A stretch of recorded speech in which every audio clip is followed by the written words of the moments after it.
Buenas tardes. Gracias por participar en la videoconferencia del día de hoy. Los invitamos a mantener en silencio todos sus micrófonos con el fin de que la acústica sea la adecuada.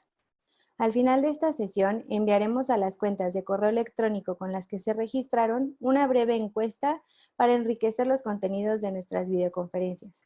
Esperamos contar con sus respuestas. Estimados invitados que nos acompañan, sean bienvenidos a esta sesión organizada por la Escuela de Medicina de la Universidad Panamericana. En esta conferencia será impartida por la doctora Ana Sofía Esquivel Álvarez, en la cual se hablará de otra de las ramas de la medicina, la anestesiología. Se hablará acerca de cómo funciona esta especialidad, sus áreas de atención e intervención dentro del quirófano y de sus aportaciones para el manejo de la vía aérea en pacientes afectados por el COVID-19. Para dar inicio a este evento, me permito presentar formalmente a la doctora Ana Sofía Esquivel. La doctora Ana Sofía es orgullosamente egresada de la Escuela de Medicina de la Universidad Panamericana, en la cual realizó rotaciones en el extranjero, como en The Methodist Hospital System en Houston y en Milton Hospital de Boston, Massachusetts. Se graduó con mención honorífica por la UP y obtuvo el premio Ceneval en su examen profesional. Realizó su especialidad médica en anestesiología en el Hospital Español de México. Tiene experiencia en el área de investigación, en la cual ha participado como médico investigador de AGI Marketing Pharma y como ponente en diversos congresos y conferencias. Actualmente se encuentra laborando en el Hospital Español en el área de anestesiología para cirugía robótica, urología y ortopedia. También se encuentra en CT Scanner en el área de sedación para estudios de imagen. Durante la ponencia de la doctora, pueden realizar preguntas conforme vayan surgiendo, a través del chat de la sesión. Aunado a esta dinámica, al final de la sesión habrá un tiempo asignado para preguntas y respuestas. Muchas gracias y bienvenida, doctora Ana Sofía. Hola, hola. Buenas tardes a todos. Pues primero, muchísimas gracias a la Escuela de Medicina y a la doctora Midori por la invitación. La verdad es que siempre es bonito regresar, aunque sea de forma virtual, a nuestra casa, a la UP. Y siempre también es bonito tratar de regresar a aportar algo de lo mucho que a mí me ha dado personalmente. Bueno, pues muchas gracias por la presentación. No tengo nada más que decir. Mi trabajo básicamente es la práctica privada y pues para todos lados me dirijo siempre con el orgullo de ser exalumna de la UP. Anestesia, creo que esa es una de las áreas de las que muy poco se habla. Si cualquiera de nosotros le preguntamos a algún paciente que tuvo alguna cirugía, siempre la pregunta es ¿y quién te operó? ¿Y de qué te operaron? Pero la verdad es que muy pocas personas recuerdan ¿y quién te anestesió? ¿Fue hombre? ¿Fue mujer? ¿Qué tipo de anestesia te puso? ¿Fue anestesia general? Eh, Muy poca gente tiene interés por conocer a su anestesiólogo, por saber de qué se trata y por entenderlo como una parte fundamental de la cirugía. Siempre, siempre el mérito y como la firma de la cirugía es del cirujano y muy pocas veces tomamos en cuenta la anestesia, sin saber que son procedimientos a los que todos vamos a estar expuestos en algún momento, desde probablemente un procedimiento dental, partos, cesáreas, alguna cirugía de urgencia y pues cualquier eventualidad que se presente en la vida de todos nosotros, ¿no? Es difícil hablar de anestesia porque incluso siendo médicos, la anestesia es probablemente una de las áreas más desconocidas. La anestesia no es formalmente una materia o alguna rotación que tengamos durante la carrera de medicina propiamente.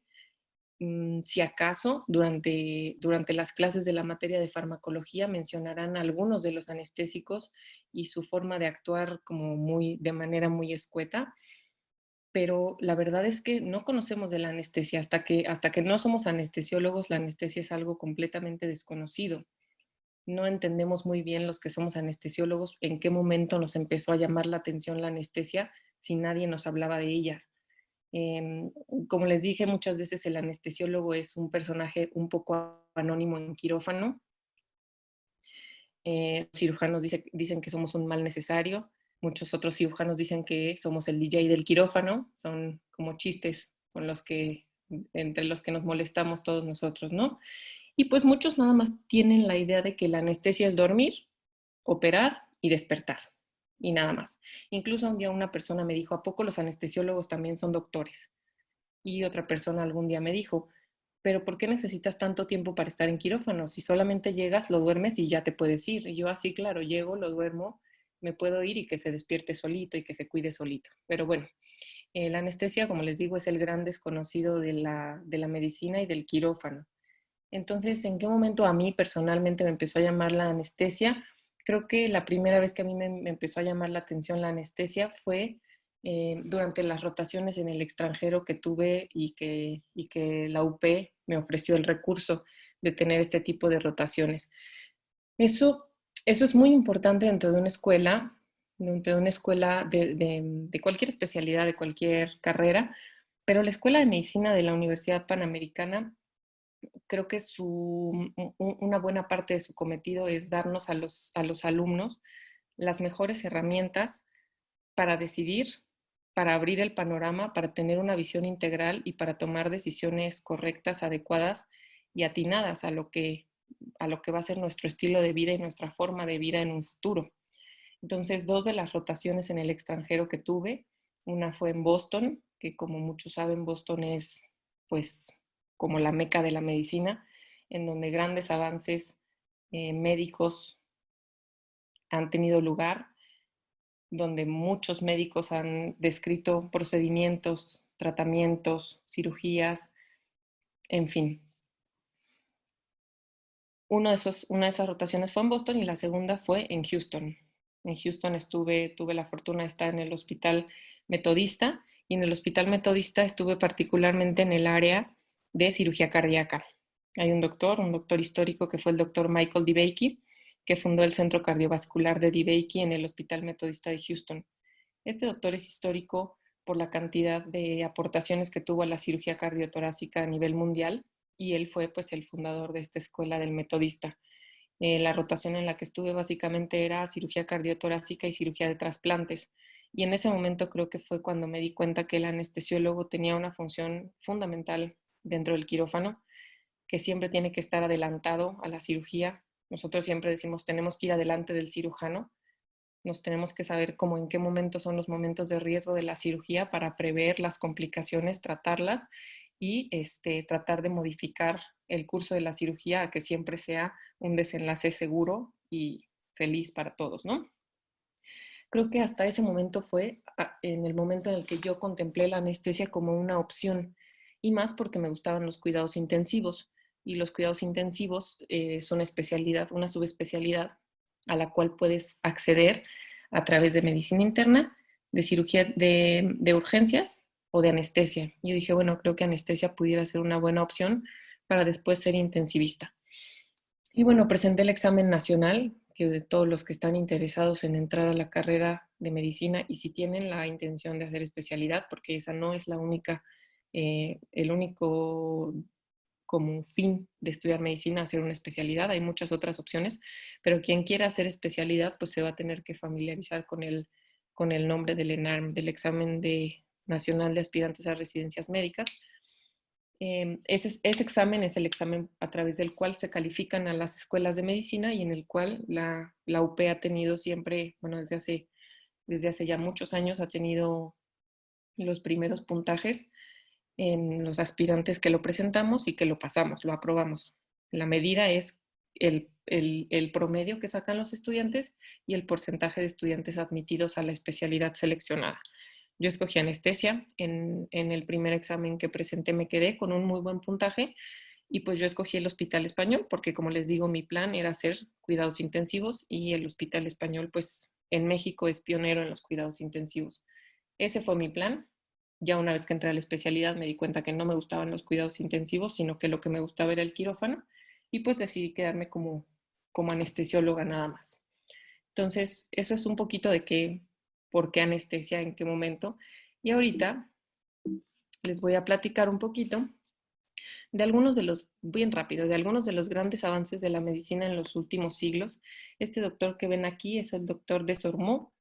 Este doctor fue un médico francés que en 1853 desarrolla este aparatejo que es como un endoscopio a través del cual veía y se dio cuenta que este aparato lo podía meter en las cavidades del cuerpo humano y no había electricidad todavía, no había luz.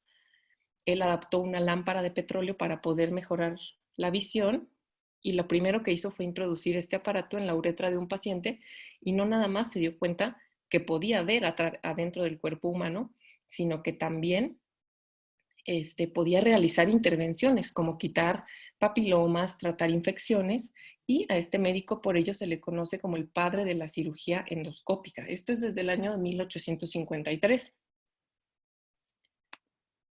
Posteriormente, este otro médico, que es un urólogo alemán de apellido Nietzsche, adapta el invento de Desormeaux y ya para este momento, ya Thomas Alva Edison había creado la electricidad y el foco, y adapta una lámpara de electricidad.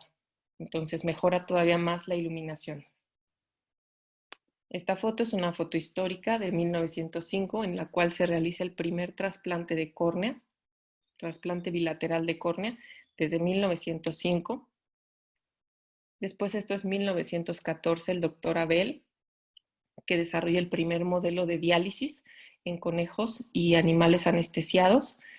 Pasa la sangre de estos animales a través de una membrana de pergamino tratada y se da cuenta que los conejos se recuperan, que en la membrana los componentes de la anestesia se filtran y que los conejos se recuperan y recuperan la conciencia. Entonces a él pues es de los primeros modelos de diálisis, lo que hoy conocemos como tratamiento de la insuficiencia o de la enfermedad renal crónica. Acá en el año 1935 se desarrolla el primer modelo de circulación extracorpórea. Esto fue también un parteaguas, sobre todo para la cirugía cardíaca, la cirugía de trasplante, la cirugía de válvulas del corazón, en la que sacamos toda la sangre de las cavidades del corazón y del cuerpo. Se maneja en sistemas fuera del cuerpo, en donde se oxigena, se perfunde, se limpia de dióxido de CO2 y regresa al cuerpo ya de manera oxigenada. Hace la función de corazón y de pulmón. Esta es la bomba de circulación extracorpórea. Y gracias a esto, pues se han podido realizar cirugías cardíacas por años con éxito. Después, en el año de 1947, se desarrolla esta, que es la primera válvula para una insuficiencia de una de las válvulas del corazón, que fue la válvula aórtica. Fue el primer modelo de prótesis que se desarrolló. Y en el año 52, el doctor Paul Sol desarrolla lo que es el primer marcapasos exitoso que se ha puesto en un paciente. Esta otra foto es en el año 54, en la que se realiza el primer trasplante entre gemelos idénticos, primer trasplante de riñón entre gemelos idénticos. Y fue un trasplante exitoso. Esta foto es en el año 67 y es el primer trasplante de corazón. Esta niña, que se llama Louise Brown, nació en el año de 1978, es decir, en el 2018 acaba de cumplir 40 años y es la primer bebé que nació después de un tratamiento, la primer bebé probeta, la primer bebé que se desarrolló totalmente en laboratorio, que nació, creció y vive de manera totalmente normal. Este es un paciente que se llama Barney Clark, con su médico, que es el doctor DeBrist, y en el año de 1982 este médico le puso al paciente un sistema de corazón, una máquina, la máquina que está ahí junto de él, que hacía la función del corazón. El paciente, después de la implantación de la máquina o de la conexión de la máquina, logró vivir nada más 112 días, pero ese modelo y modelos ya más avanzados se siguen utilizando a la fecha de manera muy, muy, muy especial, sobre todo los pacientes que están en espera en un trasplante de corazón. Esta foto que sale muy borrosa es en el Hospital Vall d'Hebron de Barcelona, fue en el año de 2010 y es el primer trasplante completo de cara, el primer trasplante total de cara que hubo en la historia. Y por último, este modelo de cirugía robótica, que es el modelo Da Vinci. Como ven, a la izquierda está el cirujano metido en la consola del robot y a la derecha están los brazos del robot en la mesa, como si hubiera un paciente que se está operando, pero se está operando a distancia, no tienen que estar juntos en consola y los brazos del robot y la cirugía robótica, que también ha llegado a revolucionar la cirugía de mínima invasión. Si se dan cuenta que todos estos avances médicos, tecnológicos en el campo tan importantes, lo único que tienen todas en común es que tienen un anestesiólogo. Todos estos avances tuvieron que pasar por el apoyo, por el soporte y por el manejo de un anestesiólogo para que fueran procedimientos exitosos. Entonces, pues así de importante es la anestesia. Si ustedes se imaginan, por ejemplo, en situaciones de guerra, pues antes de que hubiera anestesia o cuando la anestesia no estaba disponible y se tenían que hacer, por ejemplo, perdón, amputaciones de urgencia, pues lo único que lograban hacer los soldados era medio emborracharse y amputar la pierna. Entonces, no nos podemos imaginar un mundo en el que no exista el control del dolor y en el que no exista la inconsciencia de un paciente para que alguien pueda intervenir en su cuerpo sin que él se dé cuenta. Esa es la magia de la anestesia. Si los que me están escuchando están ya convencidos de hacer medicina, yo en primer lugar les quiero decir que escogieron la carrera más bonita que existe, porque no me podría ninguno de ustedes enumerar ninguna otra carrera en la que el cliente, que es el paciente, le confía al médico, a su médico, lo más valioso que tiene, que es su privacidad. No hay ningún otro profesionista o no hay nadie más al que tú puedas permitirle que toque tu cuerpo. Tú no le permitirías que a un abogado te toque más que para saludarte a lo mejor, ni a un contador, ni a nadie. Pero a un médico le permites que te revise, le permites que te explore, le permites que vea tu cuerpo, que lo manipule, incluso que lo opere, que entre dentro de él, lo modifique, lo corte, lo cierre. Y eso solamente se lo puedes permitir a un médico. No hay ninguna otra profesión ni ninguna otra carrera en la que alguien confíe en ti lo más privado que tiene, que es la intimidad, que es la privacidad. Y eso se pone de manifiesto todavía llevado al extremo en la anestesia, porque los anestesiólogos tenemos al paciente completamente vulnerable, completamente, pues, sin ningún tipo de respuesta de protección. Nosotros lo tenemos así, desnudo, frente de nosotros, a nuestro cuidado, a nuestra protección, y el paciente confía en nosotros. Entonces, es una maravilla. La verdad es que yo los felicito por estar interesados en esta carrera.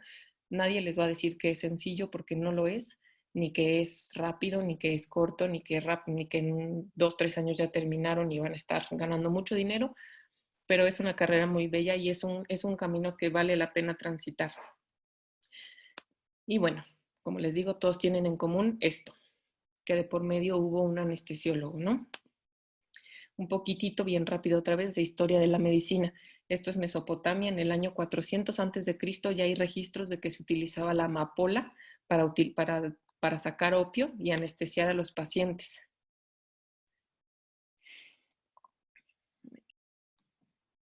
Perdón. Esto es China. El año 1600 a.C. se empieza a desarrollar la acupuntura también como manera de manejar el dolor. Esta es una imagen de la Odisea, escrita por Homero, en la que ya aparece el efecto de la mandrágora, el efecto somnífero de la mandrágora. Y luego es este médico, Dioscórides, que describe cómo la mandrágora puede ser utilizada para realizar amputaciones y cauterización de heridas en situación de conflictos, de guerra, de heridas, ¿no? Esta imagen es del 300 a.C., en donde grupos de asirios y de egipcios descubrieron que si comprimían los laterales del cuello, donde están las arterias carótidas, si lo comprimían de manera bilateral durante algunos minutos, dejaba de llegar sangre al cerebro y los hombres se dormían y aprovechaban esos minutos en los que estaban dormidos para realizar la circuncisión. Y la manera era interrumpir el oxígeno que llegaba al cerebro presionando el cuello. Esta foto, que también está muy borrosa, sale muy borrosa, pero es la primera esponja soporífera que se empezó a utilizar. Se utilizaba una mezcla de amapola, de mandrágora y algunas otras hierbas que se hervían, se mojaba la esponja en estas hierbas y una vez seca se prendía y se dejaba que el paciente la inhalara para que perdiera la conciencia y se pudieran realizar intervenciones quirúrgicas. Este es probablemente el primer registro de anestesia inhalada que hubo. Esto fue en el siglo XIII. O sea, ya desde esto es historia de la medicina y todas las civilizaciones de alguna forma han tratado de lidiar con el dolor y con alguna forma de realizar intervenciones quirúrgicas, y este pues es el éter, que fue un compuesto que se desarrolló igual en el año 13 por un médico español, Ramón Lulus. Él se dio cuenta que si combinaba etanol con ácido sulfúrico, obtenía un compuesto que olía muy dulce, pero que tenía la capacidad de dormir y de quitar la sensación de dolor. Él nunca lo utilizó, hasta que siglos después, en el siglo XVI, un médico llamado Paracelso utiliza este mismo compuesto que ya estaba descrito, se lo pone a unas gallinas y se da cuenta que las gallinas no tienen sensación de dolor y que si lo utiliza de manera continua, las gallinas pierden el conocimiento. Entonces este fue el éter, lo que nos lleva a esta imagen, que es una imagen también histórica. Este anfiteatro o auditorio, perdón, está en el Massachusetts General Hospital de Boston, como les digo, de las grandes mecas de la medicina, y es una cirugía en la cual se está extirpando un tumor de cuello al paciente que está ahí tendido en la silla. El paciente se llamaba Gilbert Abbott. El médico le está quitando el tumor, y si ven a una persona que está a la derecha del paciente, a la izquierda de nosotros, que trae en la mano un como matraz y adentro tiene una esponja, pues ese médico es William Morton, que es considerado el padre de la anestesia. Esta fue la primera anestesia pública. Si se dan cuenta, el auditorio está lleno de gente que está observando el procedimiento, y él utiliza el éter para dormir al paciente. Esto fue el día 16 de octubre de 1846. El 16 de octubre todavía a la fecha seguimos celebrando el Día Internacional de la Anestesia por Morton, que fue el padre de la anestesia. Entonces, bueno, en nuestro país esta imagen igual es muy mala, pero es la única que hay. Es la primera anestesia inhalada que se utilizó con éter en nuestro país. Fue durante la guerra de intervención de Estados Unidos, y fue para realizarle la amputación a este personaje que traen cargado los soldados a la derecha. Los doctores fueron Pedro van der Linden y Edgar Barton. Entonces, ¿qué hacemos en anestesia? Nada más dormimos y despertamos a los pacientes. Es como si tuviéramos un switch, así un switch eléctrico de que le bajamos y se apaga el paciente y le subimos y se vuelve a prender. Pues no, la verdad es que es mucho más complejo que eso. Aquí tengo 3 imágenes solamente para ejemplificar los 3 momentos más importantes del perioperatorio. Nosotros ahora ya no decimos que nuestro trabajo es únicamente dentro del quirófano, sino es un manejo perioperatorio. Eso quiere decir durante todo el periodo de la operación, antes, durante la cirugía y después. Aquí a la izquierda arriba, pues lo primero que nosotros hacemos es valorar al paciente, porque no es lo mismo que yo tenga que dormir a una niña de 15 años que van a operar porque se rompió la nariz, jugando fútbol probablemente o en la gimnasia, pero que es una niña sana, delgada. No es lo mismo a que yo tenga que dormir a un viejito de 85 años, obeso, diabético, hipertenso, con problemas de pulmón, con problemas de corazón, que toma múltiples medicamentos, probablemente utilice insulina. Todas esas son cosas que yo tengo que conocer antes de dormir al paciente para individualizar la anestesia. La anestesia es un mundo de posibilidades. No tenemos una receta de cocina en la que a todos los pacientes les vamos a poner lo mismo para que se duerman y se despierten al mismo tiempo. No, la anestesia yo la puedo individualizar y la puedo hacer lo más fina que yo pueda. Si el paciente es diabético, ¿qué medicamentos van mejor? ¿Cuáles de sus medicamentos tengo que suspender? ¿Cuántas determinaciones de glucosa tengo que tomar durante la cirugía? ¿Qué tipo de soluciones tengo que utilizar arriba de qué cifra de glucosa poner insulina, cuántas unidades de insulina voy a poner. Y lo mismo si el paciente es hipertenso, cómo voy a estar monitorizando su corazón, cómo voy a estar monitorizando la presión arterial. Entonces, es todo un abanico de posibilidades. No es lo mismo tampoco, por ejemplo, dormir a una paciente o anestesiar a una paciente embarazada, en la que no nada más tengo un paciente. Nosotros en ese momento tenemos dos pacientes. Tenemos que cuidar la integridad de la mujer embarazada, pero también del bebé que está en su útero. Todas esas son cosas que podemos personalizar de la anestesia y que nosotros desde la valoración preanestésica tenemos que saber. Durante la cirugía, pues es el cuidado. El cuidado, nosotros estamos a la cabeza del paciente y mucho de nuestro trabajo es darle la confianza al paciente de que se duerma tranquilo, de que se duerma en paz, de que va a estar cuidado, que va a estar atendido en todo momento y que despertando, ahí vamos a seguir a su lado para que ese despertar sea lo más suave y lo más tranquilo para él posible. Y a la foto de la derecha, pues es como un esquema, una foto que les quiero nada más poner, del postquirúrgico. Los anestesiólogos también tenemos un papel después de la cirugía, que es el control del dolor, el control del malestar que pueda tener el paciente terminando la cirugía. A pesar de que el cerebro esté dormido o los nervios estén dormidos, por ejemplo, en un bloqueo o en una anestesia general, durante la cirugía, eso no quita que despertando el dolor no vaya a regresar.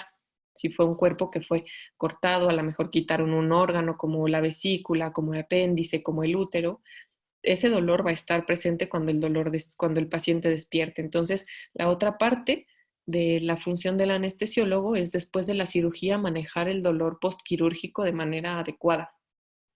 Ya está muy bien estudiado y sabemos perfectamente que el dolor después de la cirugía puede hacer que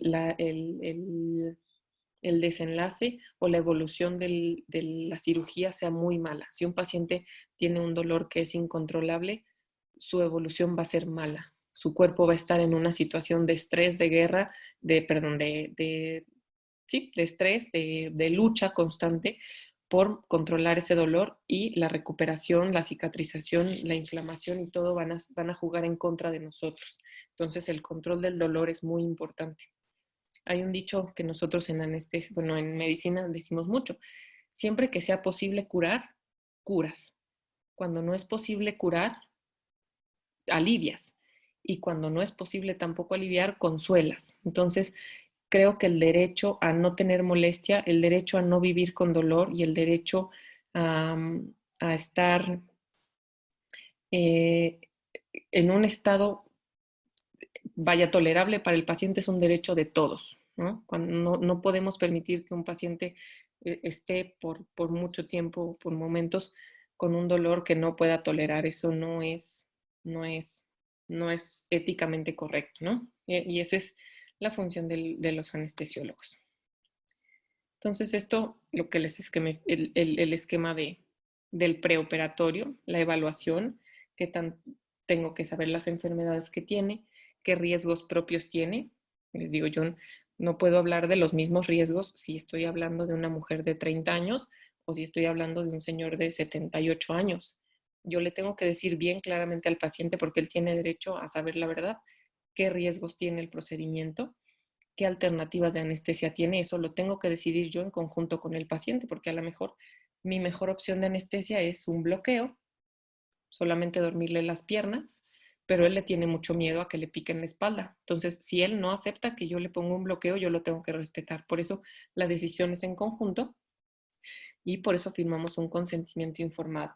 El transanestésico, en esta imagen allá atrás, un poco borroso, se ve el monitor, que es nuestro monitor de signos vitales. Todo el momento tenemos un registro electrocardiográfico, toma continua de presión arterial, el registro de la saturación de oxígeno y en el caso de anestesia general, pues una intubación con todos los parámetros de una ventilación mecánica.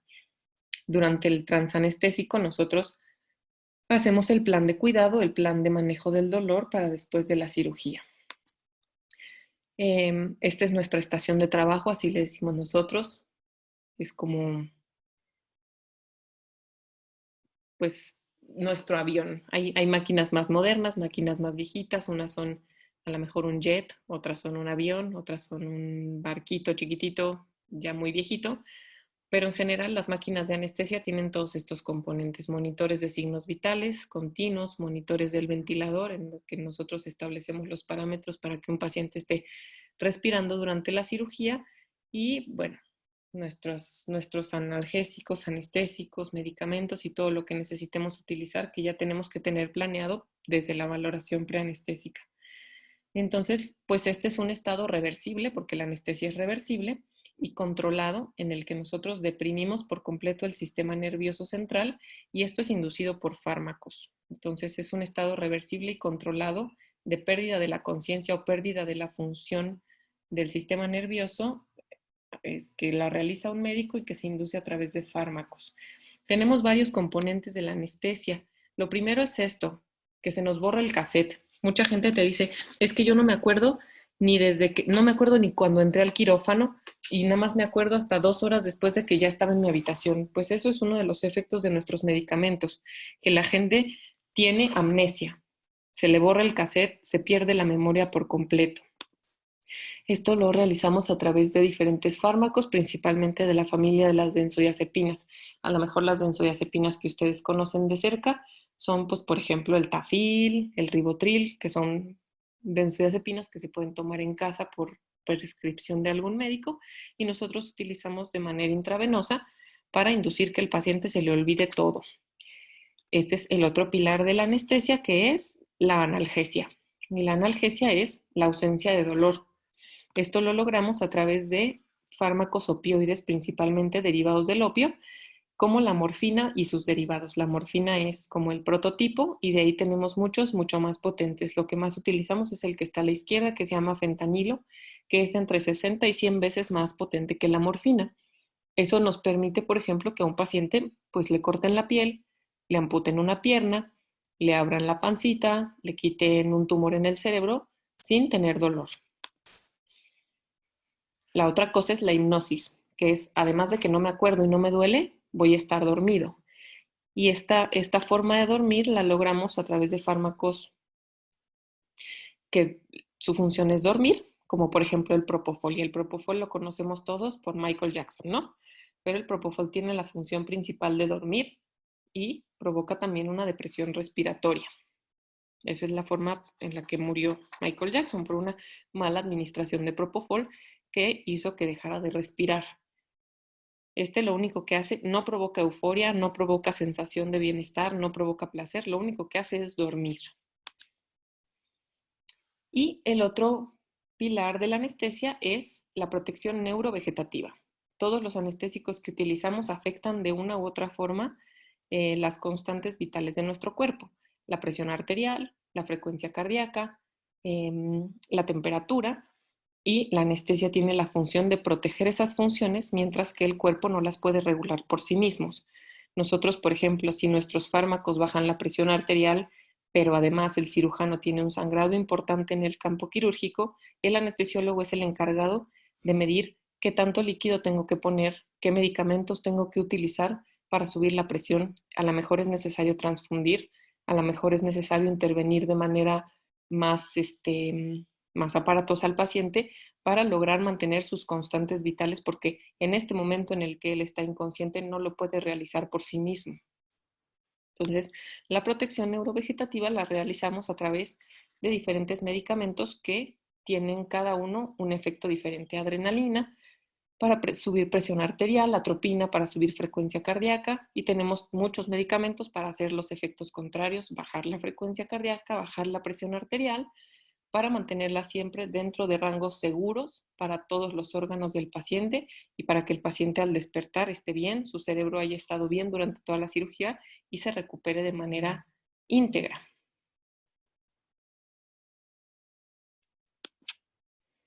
Y no encontré como una buena imagen de ponerles un dibujito, pero otra parte es que nosotros hacemos un bloqueo neuromuscular.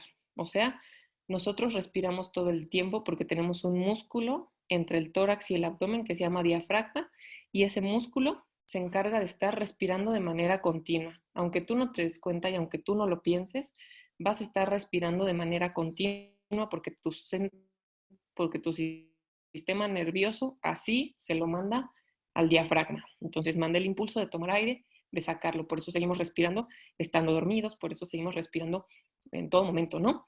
Nosotros con la anestesia realizamos una parálisis muscular de ese músculo que es el diafragma y el paciente deja de respirar. Esa es la razón por la cual nosotros tenemos, este es uno de los medicamentos, solo estoy poniendo ejemplos de medicamentos, no es obviamente ninguna clase de farmacología. Uno de estos medicamentos es estos para provocar la parálisis de los músculos, principalmente del diafragma, que el paciente deje de respirar y se pueda operar. Ok, entonces, ya la anestesia general tiene estos tres momentos que se llama inducción, que es cuando empezamos, mantenimiento y emersión o cuando despertamos. La inducción es, por ejemplo, el esquema que está a la izquierda hasta arriba, en donde tiene la mascarilla el niño puesto, es donde hacemos todo el abordaje del paciente, lo monitorizamos y además empezamos la anestesia. El paciente se duerme. Una vez que se duerme,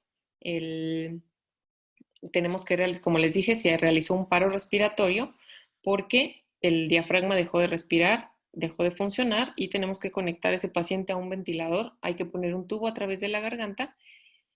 Y bueno, los medicamentos que son los que utilizamos. Habitualmente usamos una combinación de por lo menos 5 medicamentos o 4 medicamentos para dormir a un paciente en anestesia general. El transanestésico es una monitorización continua, lo que les digo, estar siempre al pendiente de lo que está pasando en la cirugía, si es que hay un sangrado, si es necesario transfundir, las necesidades propias del paciente, si hay que tomar determinaciones de glucosa, si hay que, todo lo que al paciente sea necesario realizar para que la cirugía se realice de manera segura, que el cirujano pueda operar y que el paciente despierte bien. En este momento también se realiza el control o la planeación de la estrategia del dolor después de la cirugía. ¿Cómo podemos mantener a un paciente dormido? Lo podemos mantener a través de una anestesia inhalada, que son como los vaporizadores que tengo a la izquierda. El paciente constantemente está inhalando anestésico para seguir dormido y en el momento en el que cerramos esos vaporizadores y se empieza a eliminar el gas de los pulmones, poco a poco empieza a despertar.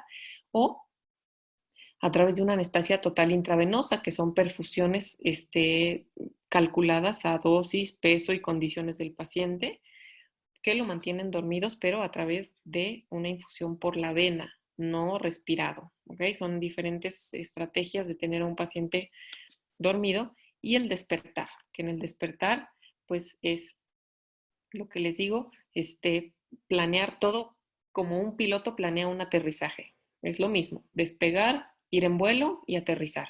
Tenemos que planear un aterrizaje para que el paciente aterrice de la manera más suave, más cómoda y más segura posible. Y esto tiene que ver con cálculo de fármacos, cálculo de dosis, para que en el momento en el que nosotros necesitamos que el paciente despierte, pues lo haga de la mejor manera. ¿Ok? Y la última parte de lo que yo les quería hablar un poco es el papel que tiene el anestesiólogo en esta terrible epidemia que estamos viviendo, que es la epidemia del COVID-19, el SARS-CoV-2. Como ya han escuchado seguramente todos en las noticias y al subsecretario de Salud, todo lo que menciona, el mayor problema de esta pandemia pues es los pacientes graves, ¿no? Dentro de la pandemia y dentro de los afectados tenemos un universo de posibilidades.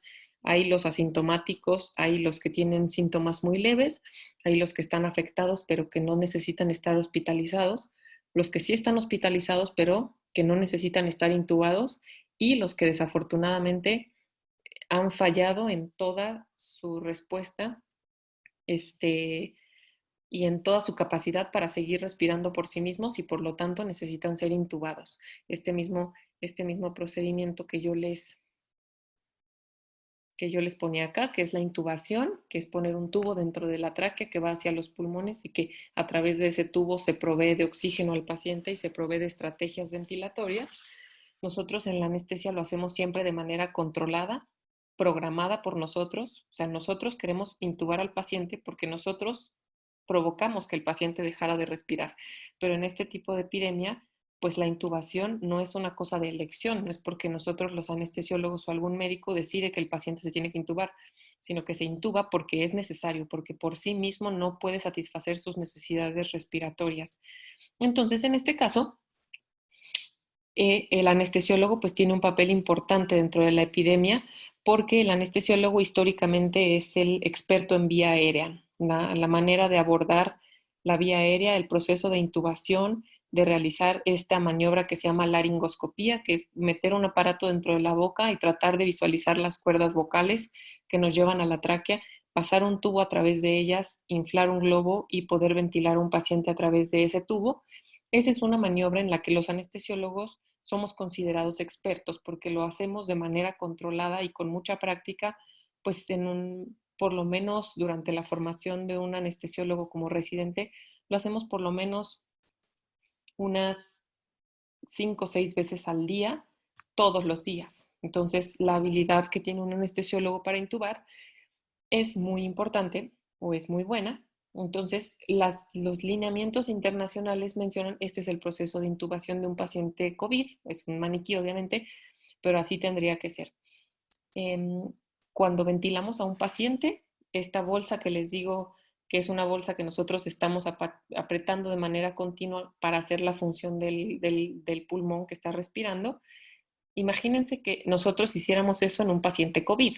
Cada vez que nosotros metemos aire a los pulmones del paciente y que el aire sale de los pulmones, va a llenar el ambiente de virus, ¿no? Entonces, la indicación es que estos pacientes no se les puede ventilar, no se les puede ayudar a respirar con una bolsa por el riesgo que tenemos todos los que estamos ahí de que el virus salga de esa manera de sus pulmones. Sería muy grave o sería muy peligroso para todos. Entonces, la estrategia que se tiene que realizar es una intubación muy rápida, que se llama intubación de secuencia rápida, que se realiza en 1 minuto. Se administran los fármacos rápido a una dosis específica para que el paro respiratorio sea inmediato y que sin necesidad de ayudarle al paciente a respirar se pueda hacer la intubación de manera inmediata y se conecte directamente al ventilador, a filtros específicos para que esas eh, En- para este tipo de maniobras, la OMS y los lineamientos internacionales de COVID mencionan que este procedimiento lo tiene que realizar las personas más experimentadas en vía aérea, que son los anestesiólogos. Entonces, pues este es el papel que tenemos nosotros como anestesiólogos en el momento histórico que estamos viviendo, que es la epidemia de COVID, la intubación orotraqueal del paciente COVID, que está considerada como una vía aérea de urgencia o vía aérea difícil y que necesita ser abordada por un experto en vía aérea. Y pues eso es todo. No sé si alguien tenga alguna duda. Muchas gracias. Les agradezco a todos los que están aquí, a todos los que me escucharon y espero que no haber, no haberlos dejado con más dudas de qué es lo que hacemos y que les haya servido un poquito para por lo menos saber de qué se trata este mundo desconocido de la anestesia. Muchas gracias, doctora Ana Sofía. Sin duda fue muy interesante. Entonces, por favor, adelante. Quienes tengan preguntas, aprovechen que está aquí la doctora. La especialidad, Carla y Danik. La especialidad de anestesia es una especialidad de entrada directa, es decir, después de la carrera entras directo a anestesia y la especialidad dura en México 3 años. Son 3 años. Hacemos R1, R2 y R3 y después puedes hacer altas especialidades, como por ejemplo manejo de dolor, algología, cuidados paliativos, que son los cuidados al final de la vida, o subespecialidades formales, como por ejemplo terapia intensiva.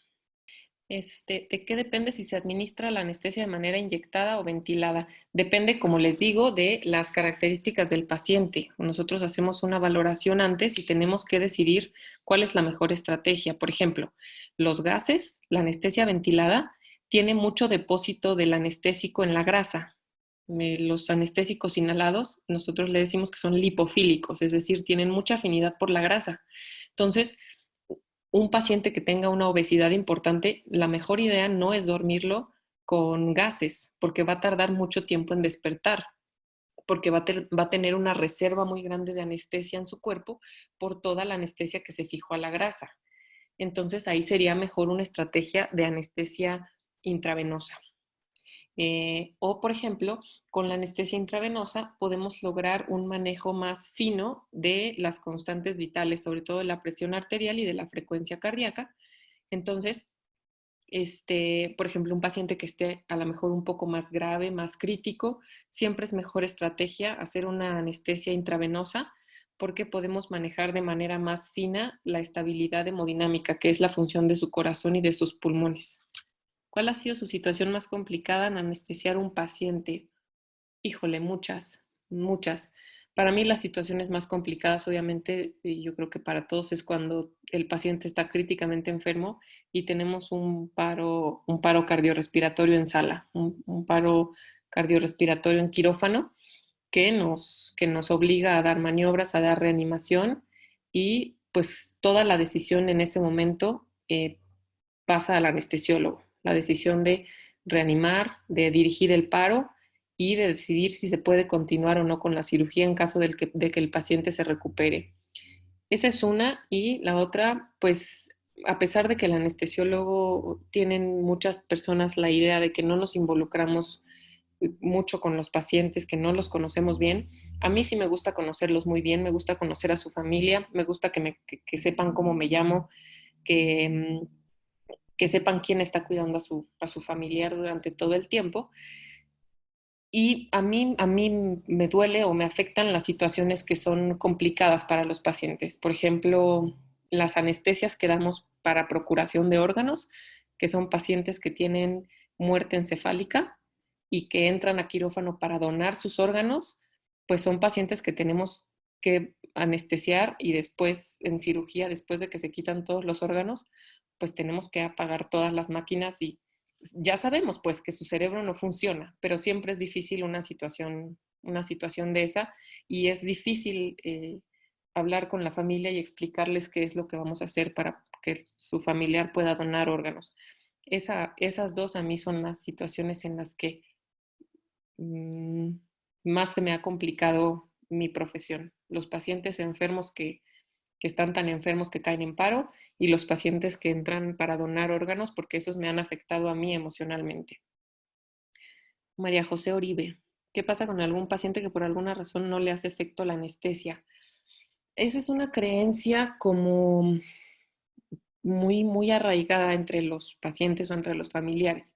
El no me hizo efecto o no me pegó la anestesia o es que yo me acuerdo de todo. Sí tenemos, por supuesto que no lo cuestionamos, sí tenemos y sí existen y están descritos los eventos de despertar intraoperatorio, o sea, que el paciente se despierte durante la cirugía, sí pueden suceder. Afortunadamente, la anestesia es una de las áreas de la medicina que más ha evolucionado hacia la seguridad. Entonces, tenemos nosotros monitoreo en el quirófano, tenemos dos principalmente que se llaman BIS y entropía, es como un electroencefalograma chiquito. Entonces nosotros ponemos parches en la frente y en la cabeza del paciente y eso lo conectamos a nuestra máquina y ahí nosotros sabemos si el paciente verdaderamente está dormido. Si yo les pusiera ahorita los parches de la entropía a cualquiera de ustedes, en el sensor o en la pantalla me aparecería un número arriba de 95. Eso quiere decir, o sea, llegando a 100 es que el paciente está totalmente despierto. Le pareció un poco complicado entrar a la carrera de medicina en la Universidad Panamericana. Pues fue raro porque yo en la preparatoria, yo no soy de aquí de la Ciudad de México, soy de Guanajuato, entonces en Guanajuato la verdad es que poco se hablaba o no se hablaba nada de la UP, hasta que una persona conocida me dijo, oye, mis hermanos los dos son médicos, están en nutrición, ellos hicieron medicina en La Salle, pero me dicen que investigues de una universidad que se llama Universidad Panamericana, que está buenísima, que les va súper bien. Y empecé a investigar y pues resulta que el examen que hice fue el último examen de admisión que hice.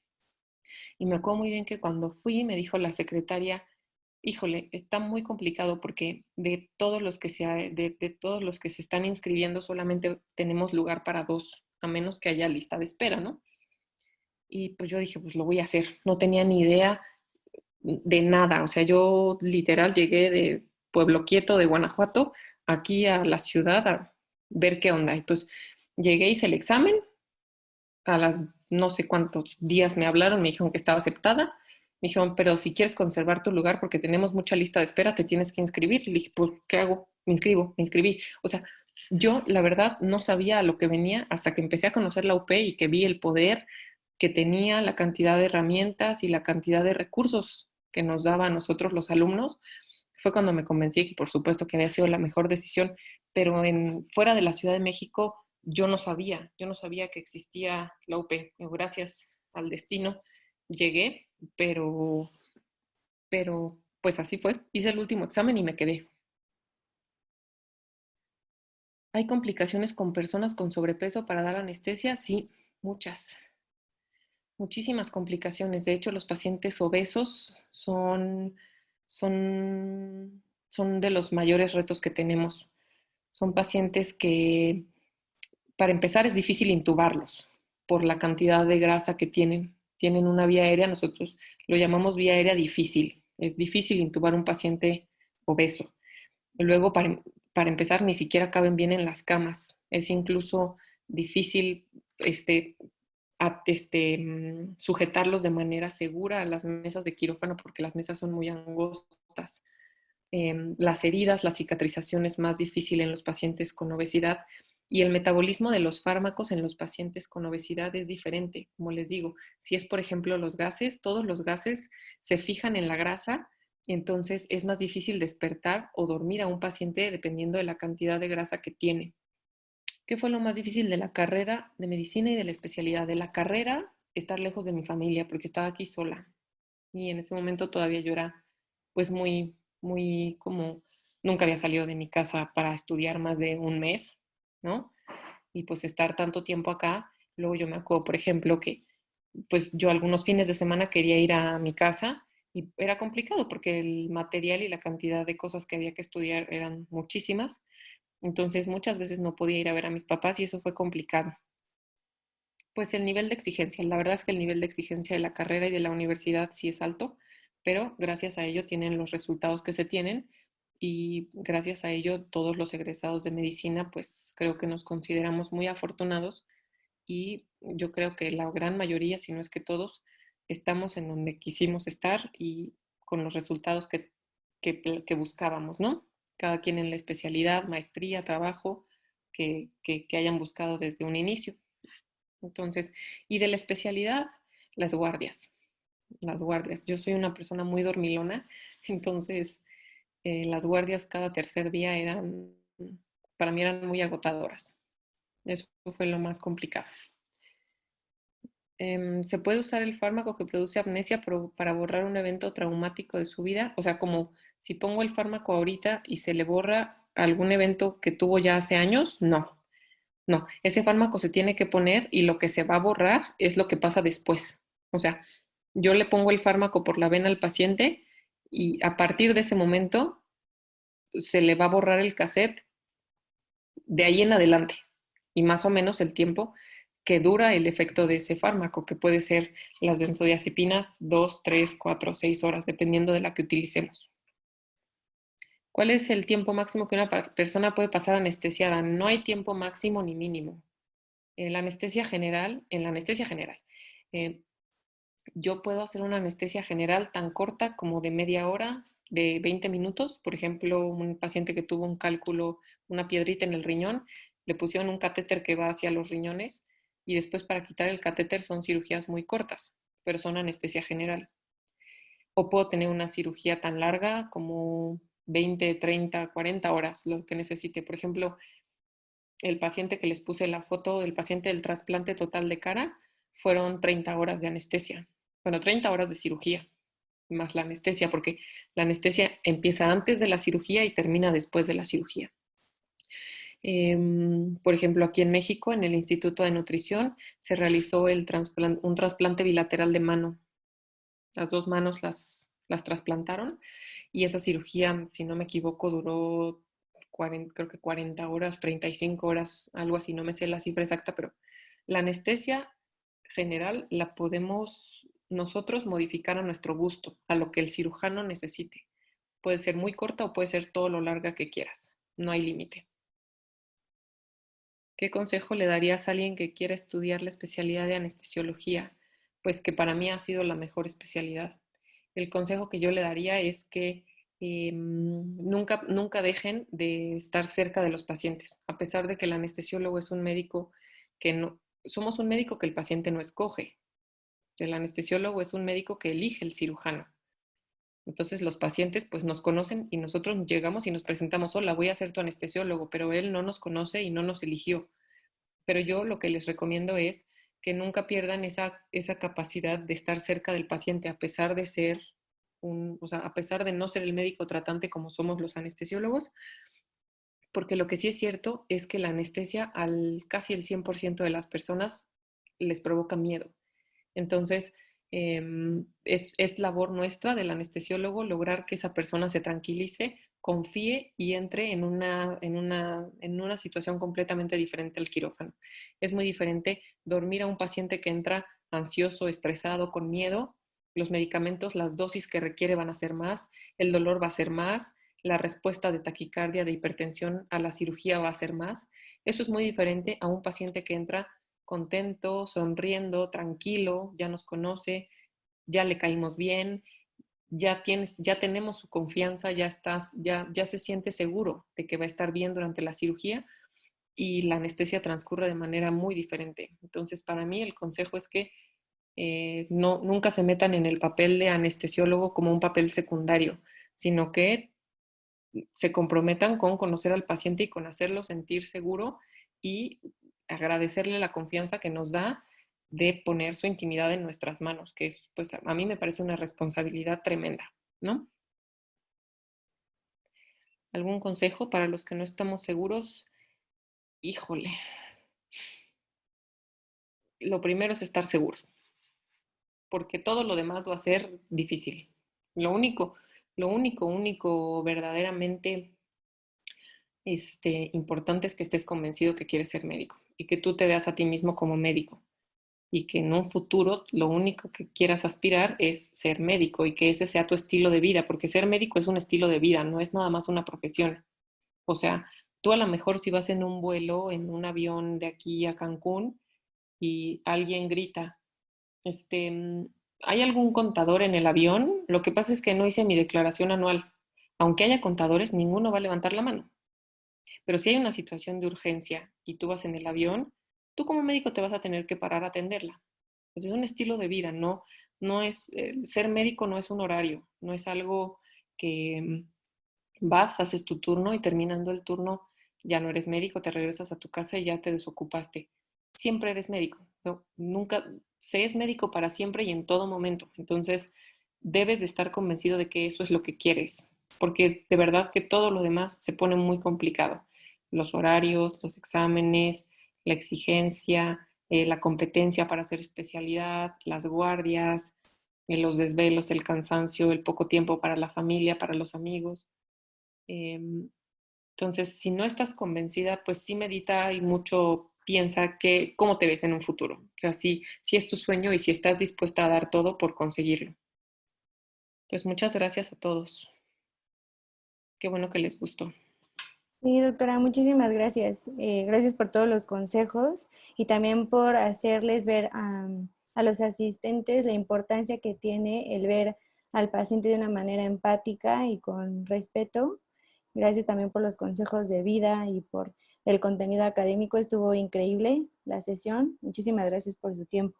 No, Gracias a muchas todos. gracias a ustedes. Muchas gracias a ustedes. Yo también lo disfruté mucho y como les dije al principio, siempre se siente bien regresar a la UP, regresar en el sentido literal y regresar algo, aunque sea poquito, de lo mucho que la UP me dio a mí. Entonces, pues muchas gracias. Gracias, doctora. Gracias a todos que asistieron y también si nos pueden ayudar con sus encuestas que les hemos enviado al correo, sería muy útil para nosotros. Gracias por acompañarnos.